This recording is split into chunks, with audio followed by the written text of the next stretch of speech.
Okay, so now that we're going to go ahead and lay down the MIDI tracks, I'm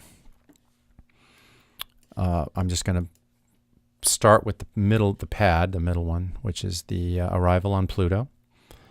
And I'm going to sustain it for about 10-15 seconds. I might change notes, but it's basically going to be 1 or 2 notes held the whole time.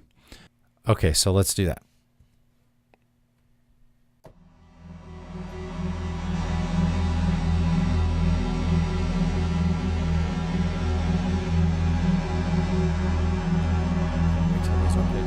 Start to flare in them.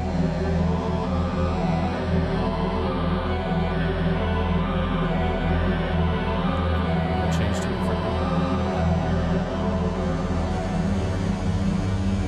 Doesn't matter what note it is.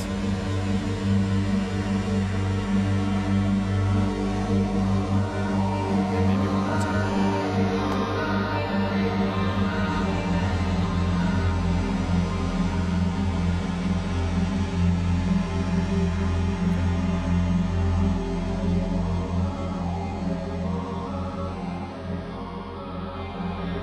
Okay, so I went longer than 15 seconds. I went actually almost a minute, but that's okay. It doesn't really matter. You can do it however long you need to do it. I'm just kind of setting the texture. So now what I'm going to do is I'm going to go down an octave, and I'm probably going to throw in one of those first pad sounds,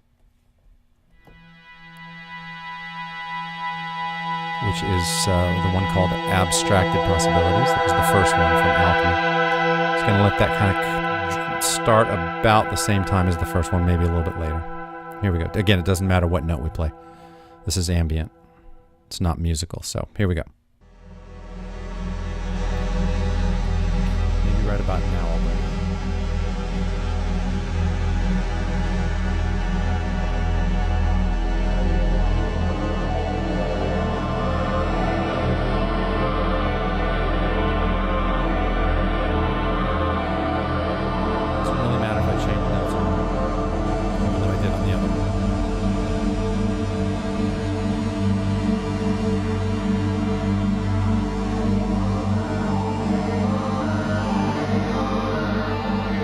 So actually what I'm going to do, once this fades out, is I'm going to just use that one note because it kind of comes to its own crescendo. If we look at the wave sample here, it kind of comes up to a crescendo here, sustains for about this long, and then fades out. I'm actually going to set this to start a little bit sooner. I'm going to go over here to Sample Editor, and I'm going to set this to fade in right about like that. Or maybe I'll do it crossfade like that. Okay, and I'm going to click the fade in button. This is not mandatory. This is just changing the attack time and the ramp of the sample a little bit. And then since the crescendo's early, I'm going to move this note over and let it start a little bit later. So let's hear it again.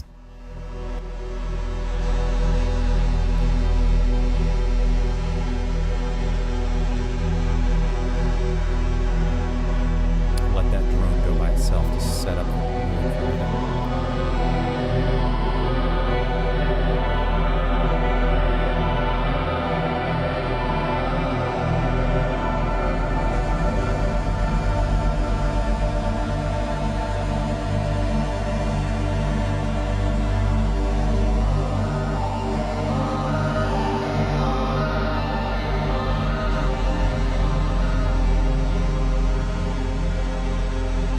Okay.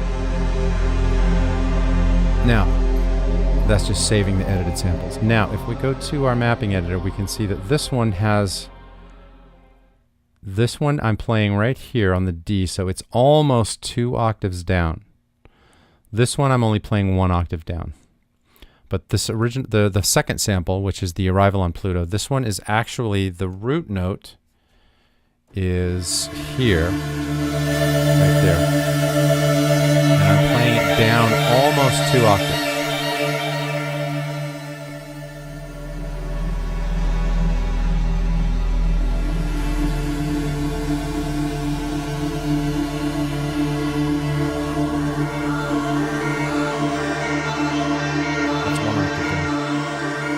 Down almost 2 octaves. You could even go further if you wanted to. You could take this down and make this go down further and play it 3 octaves down. just for an even darker effect. But for now, we're going to leave it there. So now the third thing I'm going to do is I'm going to throw in that the kinetic treats, the little music box weird thing. I got to go up a little higher to play it, but I think it's right there. And I'm just going to let it. I'm going to let the drone play for a minute, and then I'm just going to pop a few of these in. I'm going to hold them because it plays.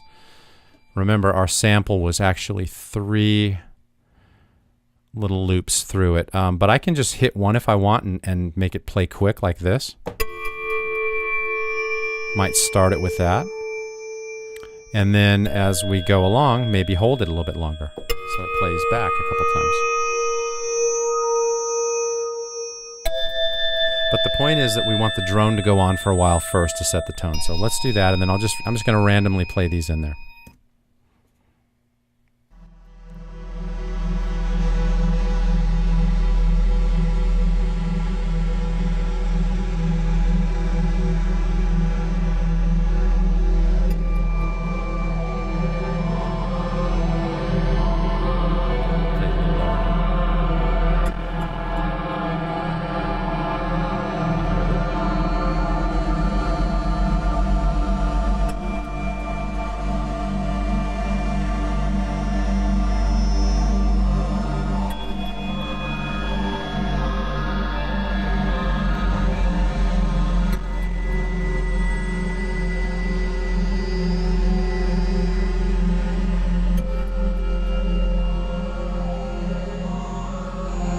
Okay, so we're getting some really cool dissonance in there. The fact that we're not playing it in a musical way, we're just letting it sort of randomly be whichever notes they end up being, has kind of given us a cool effect. It's more dissonant and discordal and atonal and just weird, which is what we're going for. So even though this the kinetic treat sound has an echo already on it, I'm going to take this whole contact patch, which has all 3 of these samples in it, and I'm going to throw them into, I'm going to run them through the crystallizer. I've got it run through a bus, sent over here, auxiliary track, and I've got just like a slapback delay on it. I'm going to bring this, the mix up, and then I'm going to run the whole thing through that, and let's check it out.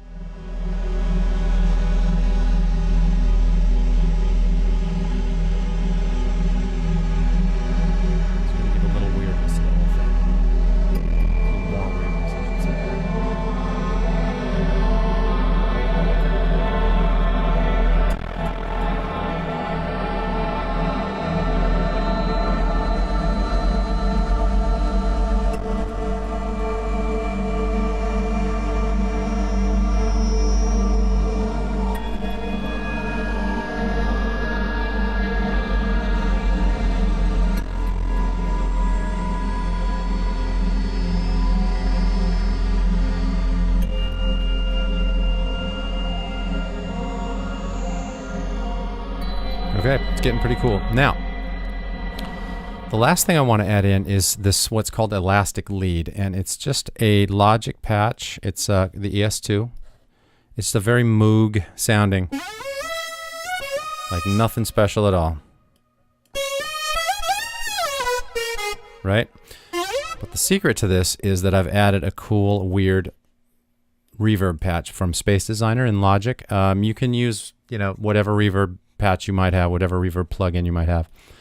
But what I did is I went for warped effects and ghost rhythms, and there's some really bizarre reverb patches in here that have slapbacks and stuff on them. So if your reverb doesn't have that, you can just use a really large space if you wanted to, like an outdoor space or something like that. But preferably you got something that has some pulsation to it, because listen to how cool this sounds. I'm going to show you. This really makes a huge difference with this instrument. So I'm going to bring the dry signal all the way up, turn it on, so it's going to sound exactly the same.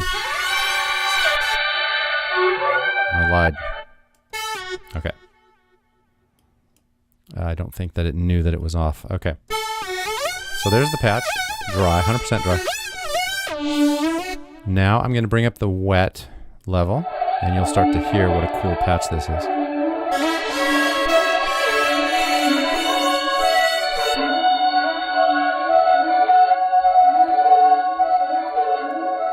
And now, to take it even further, I'm going to take all the dry signal out, so it's just the reverb effect that you're hearing.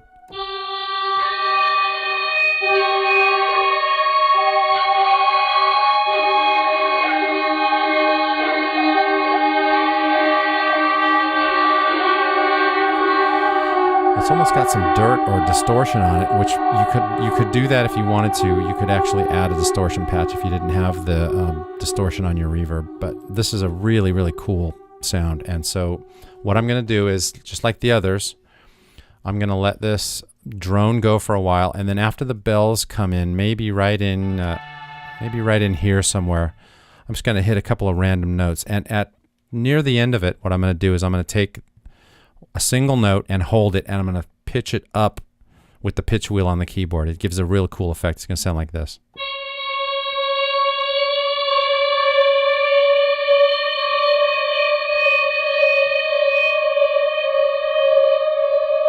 Now again, listen how boring this sounds without the reverb.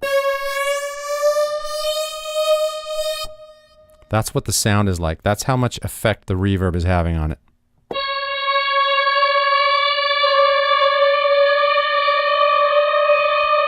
So really what we're doing is we're just taking samples, we're manipulating them, and then we're using effects to really create the dissonance and the drone and the ambience and the slapback and just kind of the overall weird effect of the whole thing. So I'm going to go ahead and record this in very sparingly, and I'm going to probably bring the level of it down once I've recorded it.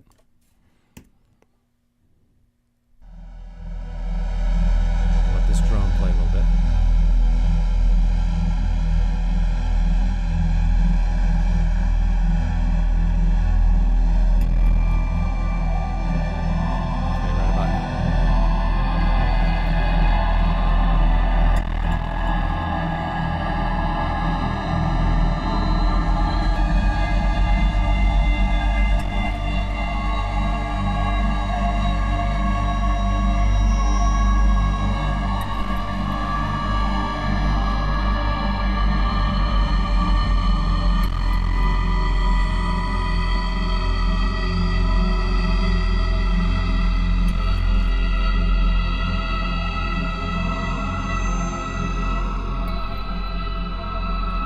All right, that's getting pretty cool now. It's starting to get really weird, which is what we were going for. Okay, so let's hear that again now from the beginning. I'm gonna bring this. I'm gonna mix it up just a little bit as we go along here, but probably gonna bring the level of that down a bit, that synth down a little bit. But let's play it.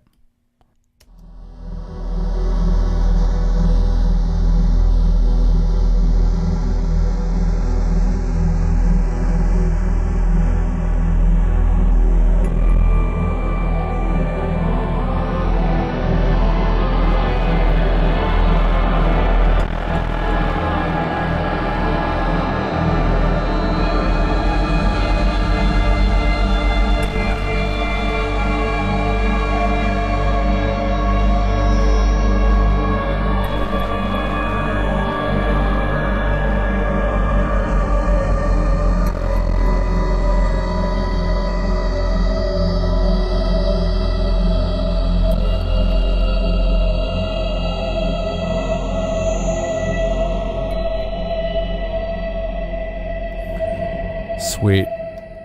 I really like that a lot. So again, this is just, I'm just showing you the technique. It isn't important how you actually, what chords you use, what patches you use, use your own creativity, but you've just seen sort of one technique for taking sounds, manipulating them, using effects to enhance them, to bring them out, and then your creativity is the limit on this one because anything goes. And a lot of times when you're using this process, you stumble across things that you weren't expecting. And, those are what we call happy accidents. So again, just take the technique from this and have fun with it. Okay.